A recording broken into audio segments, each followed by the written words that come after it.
من أكبر الأخطاء اللي أنتِ ممكن تعمليها لو أنتِ مرتبطة هي فكرة الاعتذار الكتير المُبالغ فيه. الاعتذار طبيعي ومطلوب جدًا، جدًا في العلاقات، بس معلش أنتِ لمّا تغلطي غلط صغير وتعتذري مقابل الغلط ده اعتذار كبير جدًا للشخص اللي قدّامِك، مرّة على مرّة هيبقى عنده كده قناعة جوّه عقله إن أنتِ خايفة جدًا، جدًا بشكل مُفرط على زعله.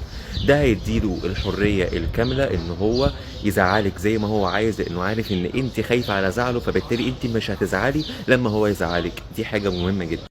تاني نقطة هتكتشفي في مرّة كده لمّا تيجي مثلًا يغلطِك في حاجة وتعتذري فيها إن هو مش قابل اعتذارِك، أو إن هو هيحسسِك إن أنتِ لسه مطلوب منِّك اعتذار كبير. هنا أصبح اعتذارِك التلقائي الطبيعي حق مُكتسب بالنسبة له. وغير كده ممكن حظِّك يبقى وِحِش فتصادفي واحد من الشخصيات النرجسية، فبالتالي حتّة الاعتذار دي بتبقى بالنسبة له تلذُّذ، إن هو بيتلذّذ بإنه بيحب يشوفِك بتعتذري له طول الوقت. فهنا هيصبح الشخص السوي الطبيعي اللي كان قدّامِك بقى واحد تاني خالص، بقى بيحب يشوفِك بتعتذري له طول الوقت. خلّي اعتذارِك عزيز جدًا، واعتذارِك يكون للحاجات الأخطاء الكارثية في العلاقة، وما تخلّيش قيمة الاعتذار الجوهرية الجميلة دي تضيع وتتبخّر كده بمجرد إنِّك بتقوليها على طول. اتفقنا؟